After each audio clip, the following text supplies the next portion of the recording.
Hey, welcome to the post-draft analysis of my number one draft league, UNPL. Now, UNPL, or Uva Naranha Premier League, is my home draft.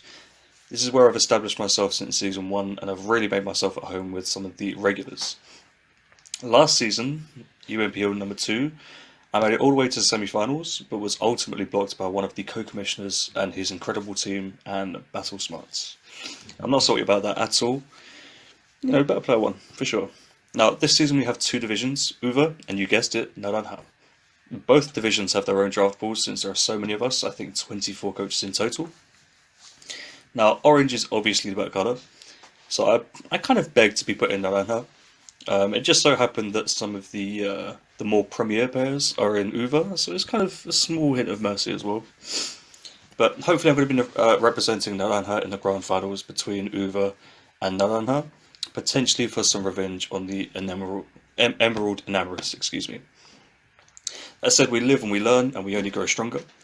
Leading me on to the team that will carry us to the finals in Season 3.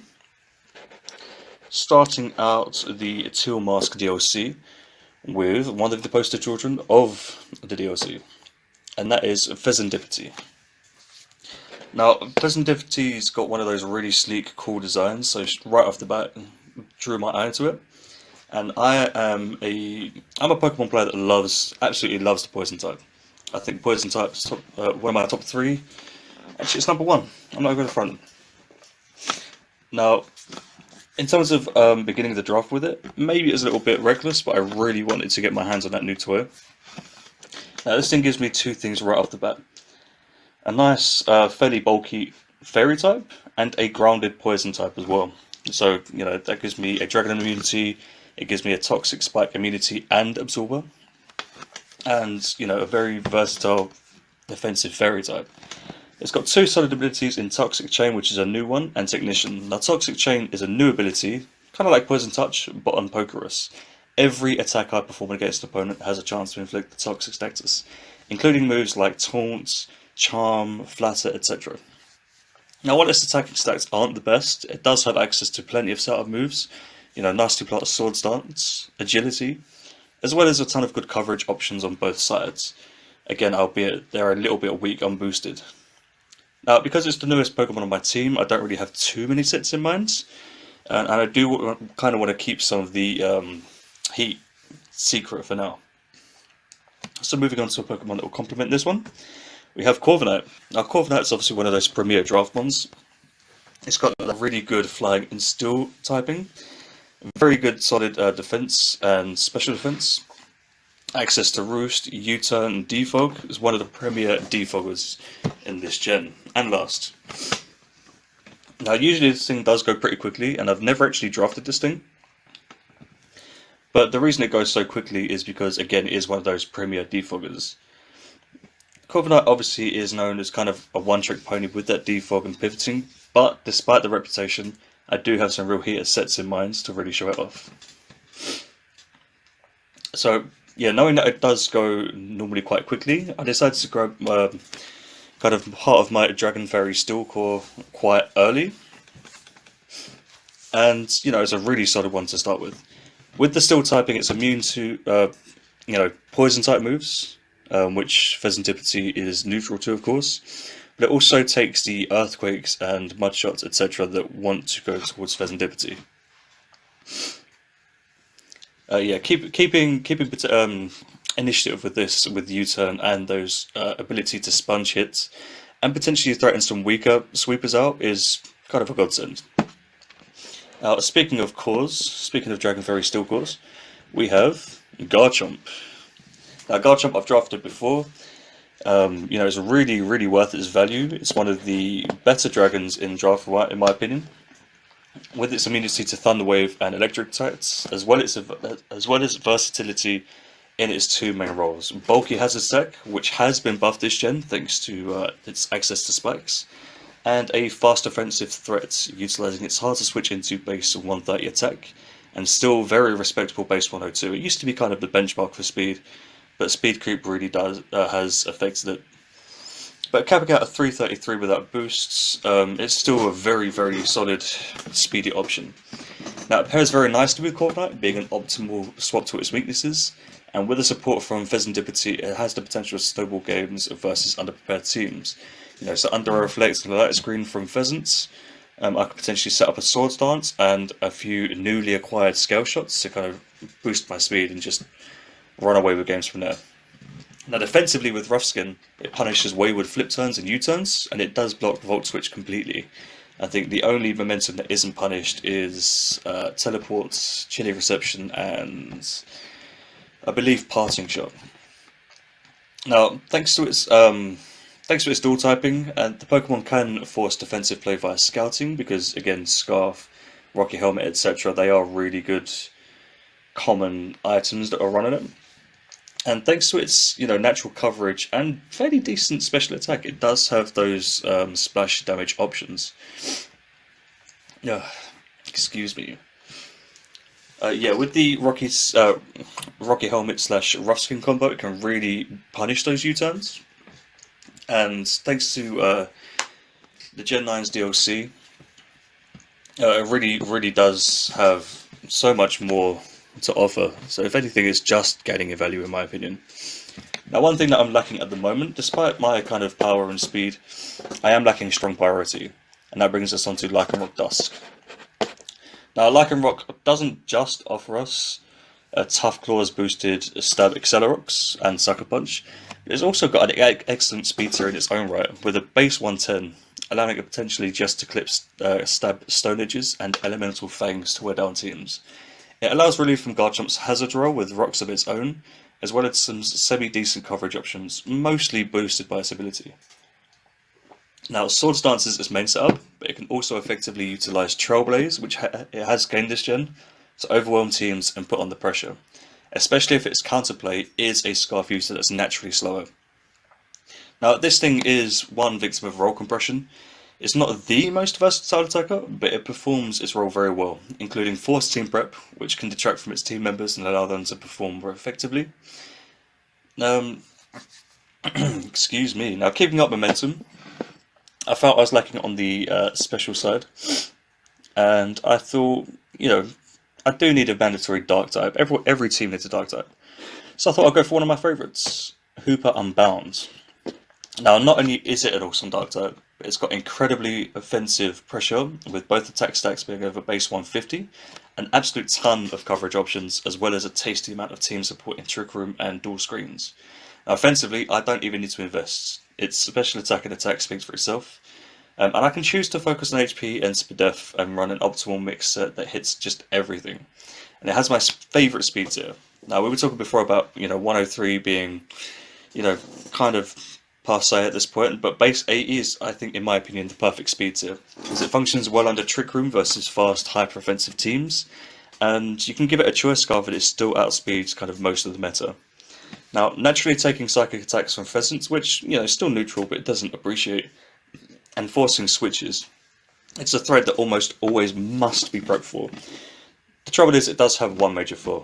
Like Misty in Season 1, it's incredibly weak to one type, U-turn. U-turn has been established pretty recently as the only bug type move, and it's still range true, even in draft. Now, this can be made up with a Moran Berry. It does have that naturally decent, special defense. So on weaker physical mons that want to click U-turn, it can still live with a Moringa Berry. And with its Magician ability, whatever switches in after the fact won't just have to try to live an attack, but it will have its item removed. So anything with a Choice Scarf or Assault Vest, Leftovers, etc. really does kind of dampen their performance. Making some Pokemon, let's say Blissey for example, just completely unviable. Now, well, there's also the chance that I could take a Choice Scarf and just do that for myself and just sweep their team. That's a very niche example, but it's something that's happened in the past. Now, speaking of disruption at the builder, as well as during the game, we have our 6th pick. We grabbed a little bit early to avoid sniping, but you know him, you love him. Oh, Ditto. Now, Ditto's got one role. It's copy an opponent with a Choice Scarf, outspeed everything, maybe steal their boosts, and run rampant on the team. Obviously, you're humpened by only having 5 PP of that move, but normally that's enough. there's not really too much to say about this thing besides the fact that, you know, just prepping for a choice scarf ditto can be your downfall.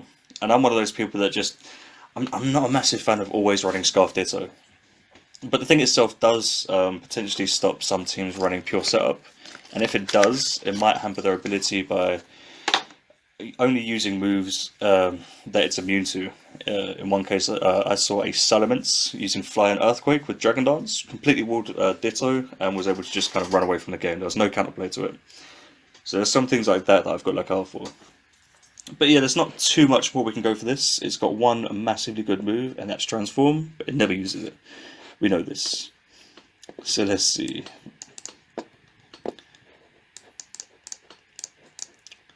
Okay, leading on to pick number 7. We have something that I've never used before, absolutely never. And we're just past the halfway point at this point. But I've decided that I need to start with my Fire Water Grass, maybe like a nice strong, another strong physical attacker with a bit of extra support. And we have Paldean Tauros. We've actually gone for the Blaze version. Now this was partially a partially a splat pick, because my second pick of the draft was going to be Alolan Ninetales, just allowing me to kind of get some brain dead, set up Pokemon, and kind of go ham.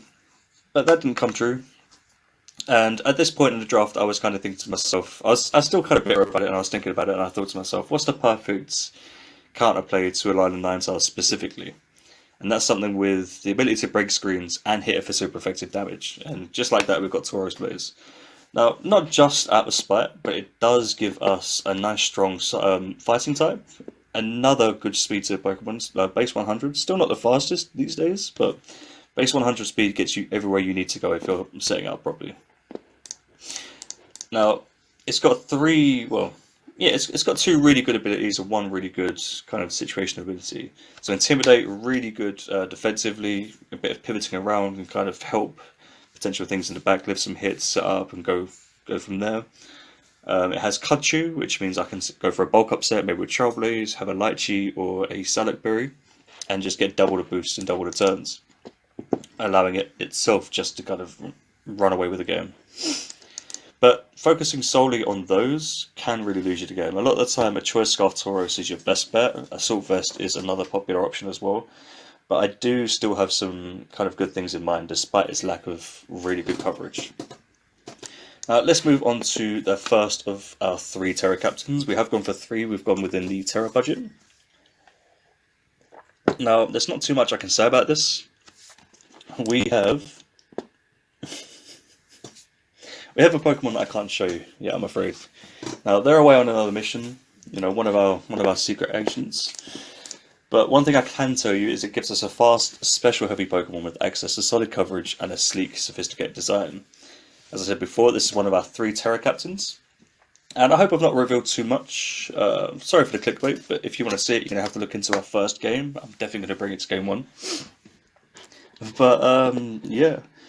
So with our next pick, it gives us a much needed completion to one of our cores. And we have, not Toedscruel, but Shiftry. Now, this was a bit bootleg, apologies for the visuals, but these slides were made at the end of main draft, and this was a grace period transaction I picked up. It was past the grace period, so it did cost me a trade, but it was still before week 1, so it's active from now. Now, Shiftry is a returning DLC Pokemon who happens to be my absolute favourite Sun Sweeper in the game, and not only that, it's received a big buff with its new ability, Wind Rider. This means it can set up for itself and the team, and can capitalise on that with a free attack boost, as well as that immunity to its weakness in Hurricane, Air Slash, Heat Wave, etc. Now the fun doesn't just stop there. We get access to Toxic Spikes in our team, Will-O-Wisp, and plenty of other viable coverage moves on both sides. Now this one's going to be really hard to prep for. Now since I'm not running a Sun team, Manual Sun will be the way to use Chlorophyll, but Shiftry a lot of the times would probably just use Tailwind itself. But it can also set up its own Sun. Now in Sun, it can keep its double-sided pressure up with Growth, or outside of Sun can run both Swords Dance and Nasty Plots. So bulky teams beware, because you won't like what this one's got to offer. Now speaking of speed, another base 80 means it's a solid weather-based or Scarf user, as well as being viable in Trick Room. Now what is speed really? Reaction time? I'll react to this. Now, enough fangirling over this one. Get it? We move on to our next pick. We have that guy with the eyebrows, Masquerain. While this guy is 4 times weak to stealth rocks, with boots they don't matter, and a lot of the time it's going to be a lead anyway. Now, featuring that lovely base 80 speed, intimidate, and being one of the better defoggers in the lower tiers, this bug offers incredible utility to help the rest of the team. Even some offensive moves it can offer, like Skitter, Smack, Pounce, and Icy Wind, they all guarantee a stat drop, and Stun Spore for permanent speed control, and maybe some hacks. You know, it's no excuse if it happens, that's what I'm going for, sorry in advance. The fun doesn't stop there though. Assume support at your own peril. This Pokemon has access to Quiver Dance and some very powerful stab and coverage moves. All it takes is getting in the right position, and it has the potential to win games all by itself. Now, it's definitely a member to keep a big intimidating eye on in the coming weeks. Now, I'm legally allowed to show you my next Terra Captain, and it may just be a fan favourite. We're sporting none other, the myth or the legend, and costing only 2 points, we have Pikachu. While it has lost access to extreme speed, it kept its godly item, the Light Ball, as well as some premium coverage options. Now, with the Light Ball, either offensive stat can reach over 450, with maximum investment. With a base 90 speed and web support, it can potentially outspeed most of the draft meta. Now, don't just focus on offense, it can be equally disruptive to teams with Thunderwave, Nuzzle, and Encore, as well as Charm and Eerie Impulse. This Pokemon can help support its teammates to set up and run through.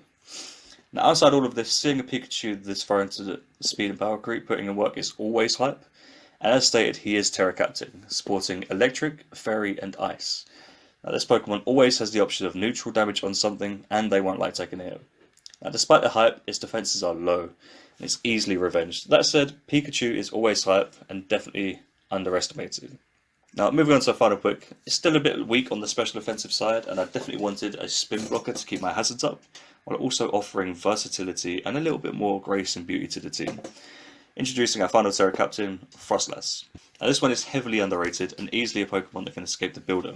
Frostlass is another speedy one with the potential for team support via Spikes, Will-O-Wisp, Aurora Veil, Charm, and Screens. With any support option alone, it can find an easy spot on any team, but offensively, with Terra Ice, Ghost, and Ground, Frostless can turn its middling base 80 offenses into heavily damaging attacks, hopefully catching any switch-ins off guard and opening the enemy up to a sweep down the line. With all of this, it's fairly predictable, but in those roles it could perform them very well. So long as I use my brain effectively, there are no promises, I can't guarantee that. One of my favourite lead Frostlass sets is Spikes, Destiny Bond, Icy Wind, and any other coverage, maybe Ice Shard. A lot of times you can guarantee a spike up if the opponent does go for their own hazard. You can go for Icy Wind, potentially predicting that, and then you can Destiny Bond. And if they switch out expecting you to Destiny Bond, you guaranteed at least another spike because they can't kill you just yet. That's just one way to use it, and probably one of my favourites. So you'll probably see that a couple of times. But that does just about wrap up the Hoppers draft. Are there any holes in the team? Probably. My biggest weakness in draft is the drafting of a team. I often make up for it with innovative sets, high payoff predictions, and burning my trades pretty early. A lot of the times I do rely on Lady Luck to come down and bless me with some hacks. She does give, but she also takes away. Now let me know your favourite of my drafted picks. See if you can guess what the secret Pokemon is, and make sure to join the UNPL server. The link will be below in the description. And show public support to Naruhata Hoppers. Last season we were knocked out of semis. Help me bring it home this season.